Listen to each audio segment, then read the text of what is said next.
Assalamu alaikum, everyone. My name is Rahil. I am the CEO for Omnicom Media Group in Pakistan. Today we have a small panel, which is the first panel for the day, where we talk about the global perspective of frictionless consumer experience. With that, I'd like to invite my panelists. We've got Umair Mohsen. He's the Chief Marketing Officer at Telenor. We've got Ehsan. He's the CEO at Daraz. And we've got Ibad, Director at Food Panda. Can I please request you guys to come up on stage and join me? Thank you.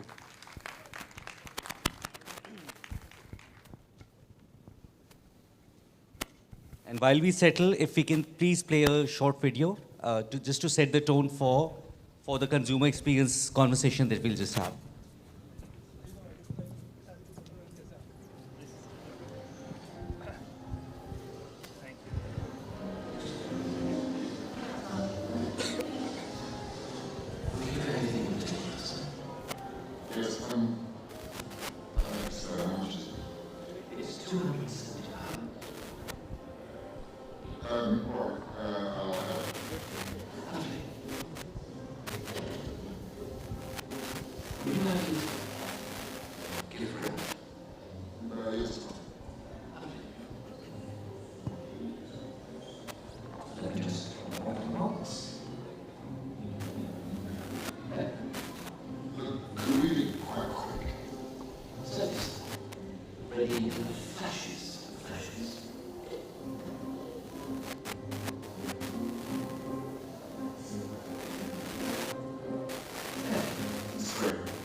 All right, so I hope you guys got the drift of it. While we won't have customer representatives like Mr. Owen, but in a conceptual way, if you draw parallels, I think a lot of times when we start thinking consumer experience, it's more of an intrinsic thinking, and in a parallel world where there are bundles, there are promotions, there are deals, and we start to think that we know what the consumer is really looking for.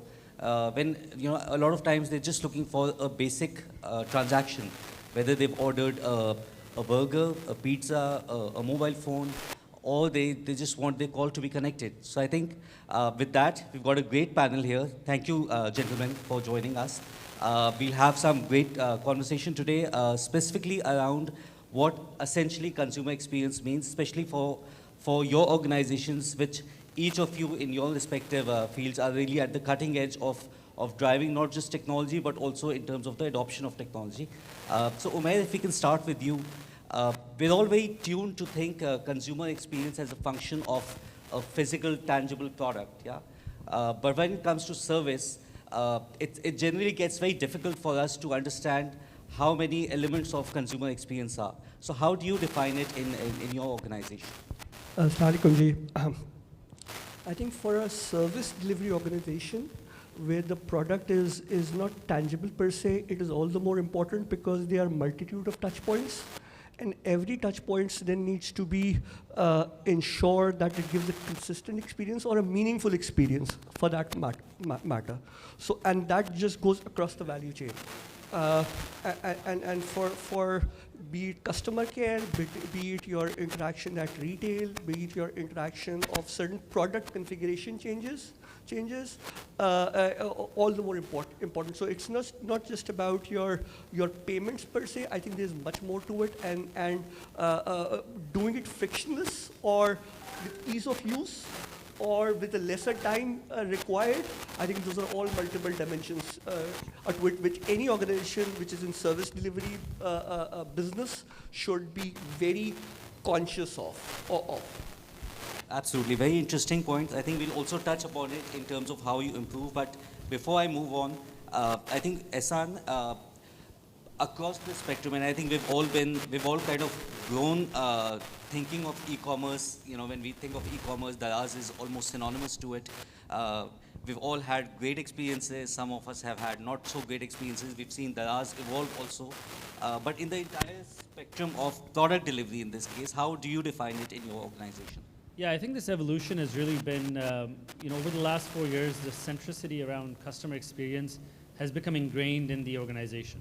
I mean, to the degree that, after every Jummah we would order rolls and the entire management team plus almost 1 down and 2 downs would sit in a room and just every single week we would almost spend 8-9 hours. So, and the reason that highlights the importance is that if I'm spending 20% of my week just dissecting, coming up with, ways to account for that and measure it until next week, it creates a culture within the organization. So I think for us, it's really, it really also came down to making what are the right business decisions that may not be the right for your short-term KPIs. So today I can sell, I can get GMV through a product, but if the customer is not going to come back and I'm not able to retain it, is that the right thing for my business? So also to shift our mindset that instead of focusing on KPIs that are short-term, tomorrow I need to deliver GMV, how do I focus on something like retention? That if I have a customer who's bought in this year, I need to make sure that he or she comes and buys again in the following year.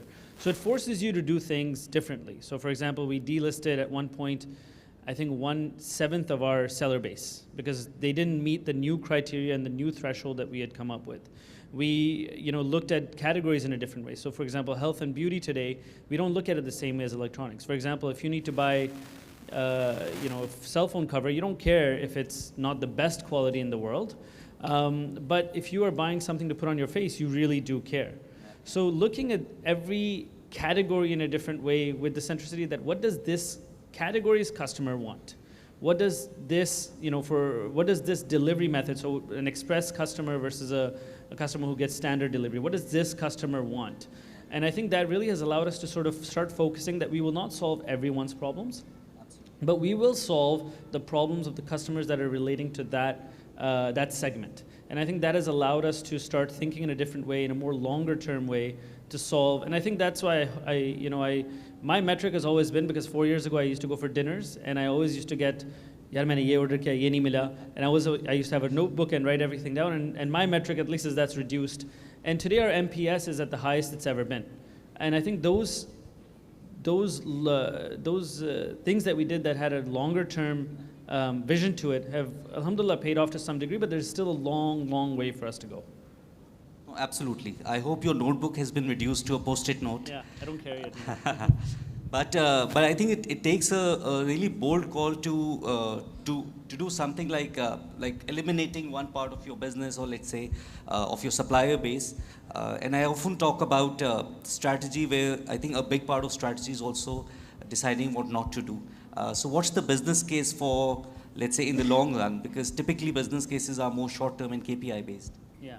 I think in the long term, it's really focusing on the orders and the customers for us. As a real, that's the main KPIs we should be chasing, rather than just chasing GMV.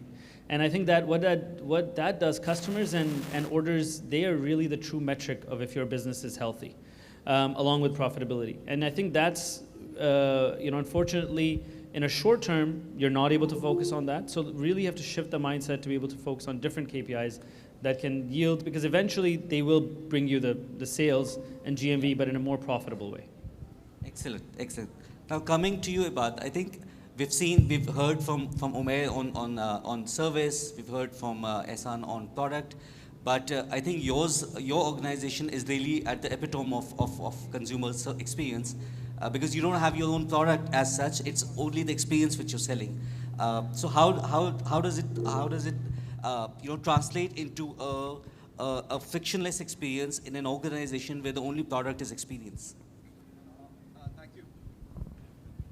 Thank you, Rahil. Okay, this one is not. Thank you for that, Rahil. I think what I'll say is this has definitely been a journey, right? We have not nailed or cracked it, let's say, from the get-go. It has, like Ehsan mentioned, real evolution over time.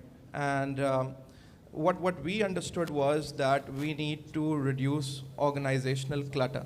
And what I mean by organizational clutter is everything boils down to structure. So if you are not structured in the right way, then there is no point, right? Like people talk a lot about customer centricity, having made it part of their culture and their DNA, but they just say it without really recognizing that they really need to do a lot around it. And what we found out, at least in our experience, was that a lot of it boiled down to how we had competing commitments and conflicting KPIs within the teams. Well, organizations have other goals as well, right? Somebody's in charge for growth, somebody's in charge for making sure that operations are fine-tuned and optimized and you're working in a profitable way. But delivering those things sometimes can come at the expense of customer experience. So then are you really a customer-centric company at the end of the day? And I think bullseye by Ehsan over there that, retention, reorder rate is the number one, or should be, at least in my opinion as well, the number one metric for whether you're building a good and healthy business. Look, you can always take a flask and put water, so new customer acquisition is just like that. I'm not saying it's easy, but it is definitely easier to do than to have a funnel which is always leaking. Yeah. The point is to kind of make sure that the inherent business model is so streamlined that you don't spill it out. And then once you've done that, then you know what you need to do to kind of keep on expanding the mouth of the funnel and add more from the top. But if you have a leaky bucket, then there's no point of growing business. Yeah. Now this is very interesting, ladies and gentlemen, a concept which I think all three gentlemen have picked on, where conventionally we used to think, or we're trained to think, that customer acquisition has generally been at the forefront of growth of any organization. But from what we customer experience, but from what we see, thank you. From what we see, I think it's also the retention and the customer experience, which in a longer term kind of addresses the leaky bucket problem or the situation. The floor is open. In case if you have any questions, please pop in. The team is around. They can take your questions. In the meantime, I think while we talk to Umair about the broad spectrum, but in terms of, let's say, a service delivery, how have you really identified the areas where you felt customer experience could be improved? I think we all recognize that the increased level of digitization is coming and progressing in the country. But it's also important to address the non-digital area interactions also. And I think Sajjad Saab very candidly talked about the delivery part make the ease of delivery, which is physical. I think we still realize that X percentage of our transaction is still physically delivered at the physical touch points, be it retail, be it your franchise outlets, be it the dining experience, et cetera. And it is those transactions or interactions which need to be simplified and tangibly quantified for a customer. And there can be multitudes of variables for that. The time that it takes for a retailer to do a very basic top-up, which we have been doing in this industry for last couple of decades or more than that, perhaps. And translating that into time, translating that into the time saved, translating that into the productive man hours generated out of that, and building on those use cases in a very Pakistani context to make sure that we have success stories and we sell that story. to the under penetrated segments of the society, because we still have a lot of that. We still have a lot of that. I mean, KLIR, we are blessed to have a slightly bit more educated audience, but Pakistan is just not KLIR. It is a lot more, a lot else. I think that's the next level of growth opportunities. Telcos do it their bit in terms of pushing the digitization in India, but the use cases, I think, which are out there, which are being generated by the unicorns, that are, some of them are sitting here, and some of them are in the progress of making. I think that's the way to go for us to have our own Airbnbs or et cetera, et cetera. Please. The one point I add, and I think this is a super important point, because that breakdown between online and offline has been a journey for all the e-commerce players. And one of the things that we have identified, and your question as to how you identify, it's really digging deep into data and also asking your customers. So when we ask customers why they don't transact online, it's that their lack of trust is one of the main reasons for lack of adoption of e-commerce. So when we really we introduce things like reviews, image reviews, and the one that really was important for us that we launched recently was live commerce, where a customer can really interact with the seller, and the seller can show, you're buying this bottle, it's this color, it looks like this. When you turn it around, this is what it looks like in the light. And they can have a really close relationship that can almost mimic offline. So it was really how do you mimic that offline experience of buying online? And this has been a very, obviously most people know live commerce for the cricket streaming, but cricket streaming was, to be honest, just a hack to be able to get people to adopt live commerce. And live commerce today is one of the most prominent ways of purchasing in China, because it really breaks down that offline and online barrier. And I think this is where we were able to sort of dig deep into surveys, dig deep into data, and figure out that this underlying trust issue has to be solved by mimicking some of those behaviors, like America.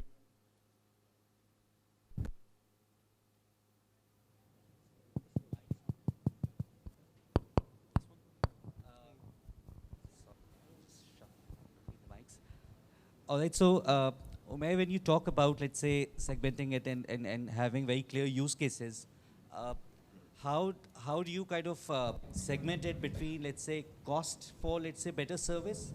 Especially when you talk of a country like Pakistan, where already I think penetration, as you mentioned, is quite low outside KLIR. And generally, it's cheaper to reach out to more consumers as opposed to provide a better experience to the existing set of consumers. So how do your use cases kind of work where the business objective or business growth really comes from the current base as opposed to, let's say, in a very cheap and cheerful manner, reaching out to new consumers? I think every organization would have its own view on how do you progress into deeper geographies. For us, perhaps we have been blessed in the industry that at least I've worked for is, and as an industry, that we can kind of went with a Robin Hood approach to those part of the geographies where there was an internet first-time connection.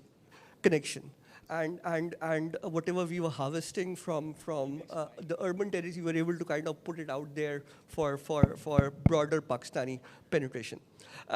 But with the advent of the data, I think data analytics and big data is a word which is talked about a lot. I think for me, it's about segmenting the customers. The segmentation can have multiple dimensions to it, whether it's a high-value customer versus a high-value transaction, or both, or whatever. But also it's important that typically any organization, by virtue of normal distribution curve, and we should all believe in normal distributions, 95% of your delivery typically goes okay. 95%. It's the 5% which makes or break, and which can be a PR disaster, which can be a LinkedIn post by someone you know, someone you don't know, or one-off complaint going on to a certain portal, which drives the entire machinery of the authority to come after you, and so on and so forth. So I think it's about that segmenting those 5% of those fracture points, and really making sure that you are able to sort it out efficiently and timely.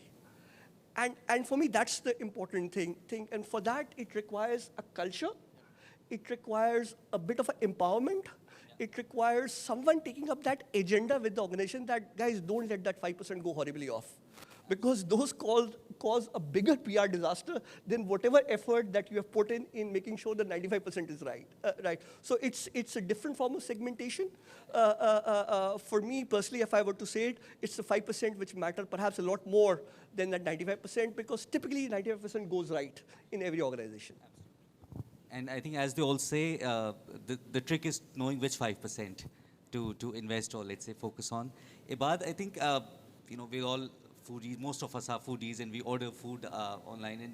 And in this age of economic, let's say, perhaps recession, which is bound to come in, how do you identify on cost of delivery versus, let's say, the service element, again, for an organization which is essentially service experience-based? This one's working now, so okay. So this is what I'll say. It took us a bit of time to recognize a few things around cost, and I'll say something which might be a bit surprising. So one of the things when you do last mile is that last mile is costly. Going back to Ehsan's point, very important to kind of distinguish who you want to serve. You don't want to serve everybody. Sorry, Malab. The point is, if you do not make that distinction clearly, then you're going to have a lot of problem. Yeah. And then once you've done that, then who you want to serve is going to be linked with cost of service. And obviously, last mile, we kind of understood that batching or stacking is an important element, but you're in food. You're in the business of groceries, food, other stuff, and I think we have all experienced this, that now once you have set expectations, it's very difficult to go back from that. So the thing is now, let's say the established standard is, let's say, around 30 to 45 minutes, without even talking about it, but that's the standard. And if it's anything worse off than that, then you have a problem. But we started doing this, and what was very interesting for us was that for a lot of organization, stacking or batching was kind of the panacea or the way to address cost. And obviously profitability was important. So when you have one rider, for example, carrying 2 or more orders, that's kind of a better way of dealing with profitability. But it was important that we got it right, and we didn't get it right ASAP. So what is the interesting thing that I want to talk about is, we actually sat down and we did a project which was called the True Cost of Experience. And we said, if the organization isn't getting this, so like Umair Saab mentioned, you need to have an agenda champion within the organization. So we have a head of customer experience, and he's really good at this stuff. He said, I'm going to quantify this, right? I'm going to show you what you're losing out in economic value because of bad experience. And it was a great study, because we found out that there was an inflection point, that if you stack orders beyond a certain level, not only do you, it's the benefit of a stacked order in terms of keeping your costs down is far outweighed by the compensation that we did on vouchers because of delays or refunds or poor service. So that cost was actually overshadowing that, and nobody looked at it that way. So it was very good that there was an economic value that he associated, and the organizational direction became super clear after that there is a cost of bad experience, and you need to know that inflection point, beyond which if you try to further optimize your operations, then based on what Ehsan also said, right? It's a short-term imminent gain which is going to cause a really bad long-term loss. Look, the thing is, the onus on organizations like ours is we have to do market development as well. एक transaction जो आप करते हैं वो आपका या तो brand बना रही है या आपका ब्रांड खराब कर रही है. If we don't understand this, you can have all the kind of digital 3D out of homes, you can do NFTs and metaverses and whatnot, does not matter. If at the end of the day the transaction is not going seamlessly, your brand is getting hurt day in and day out. And I think this is a realization that has happened over time, that no amount of drowning out things with digital or offline takeovers is going to rectify that. So this is what we figured out, and it was very interesting that there's a real economic attribution to bad experience as well. No, excellent. So I think what we can really gather is, as opposed to, let's say, a previous perception of spending behind consumer experience as a frivolous cost, it's almost become like an input cost to the business, to the operation. One last comment from you, SN. In terms of, let's say, quantifying the KPIs, how do you do it in your organization? Yeah, sorry, I think I need to borrow it. First, I think that point, about that on really inculcating profitability. To be honest, I think tough times make good businesses. So I think times when money is not free, it really forces you to dig deep, to, rather than just going horizontally across the board, really vertically providing that experience, but making sure that you realize I can't cater to every experience, I can't cater to every single thing, that otherwise it comes at a cost. And I think that is really, when we started changing the KPIs, it takes a lot of effort to change the mindset, and you have to really stand your ground from a top leadership perspective. When you change KPIs that people have had for many, many, many years, not too many years, we're not that old, but it really, and you have to stand firm both towards your regional teams as well as to your own teams, that this is the right direction for the company. And I think these tough times have forced us to really contemplate what are the right KPIs for the business, stand firm by them because we have to, but also because they're good for the business. I think these times have really forced us to build stronger businesses that I hope that, when good times come, you can continue to grow significantly, but you really have a very strong foundation. And I think that culture of strong foundation is built firmly through KPIs and really bringing it all the way down. Some people argue against even, they'll say that, Food Panda riders or Daraz heroes shouldn't have KPIs because it makes it, they have a very difficult time serving those things. But it really, having KPIs all the way from the bottom, all the way to the top, it eventually flows, it flows to the end goal that you have, which, like Ibad mentioned as well, is retaining a customer to make sure that they have a good experience and they come back. So when we say that, a hero has to deliver something within X amount of time, or they have to have an efficiency of X percent, it really eventually comes back to that one or two KPIs that you want to solve for. And those two KPIs drive down each department and really inculcate that mindset from the very top. And so if you say sales is the KPI, you have very different KPIs at the bottom across thousands of people. And if you say retention is the main KPI, you have a very different mindset for all the way to the bottom of the supply chain. Thank you, gentlemen. I think there are lots of questions from the team, but in the interest of time, we'll probably take these questions offline. Thank you, all of you, for a very engaging conversation. Ali, if I may invite you to share the mementos. Yeah, thank you so much. And can I request Miss Mavish Valiani, Chief Operating Officer, Al Karam Studio, please come on stage to present mementos to our guests.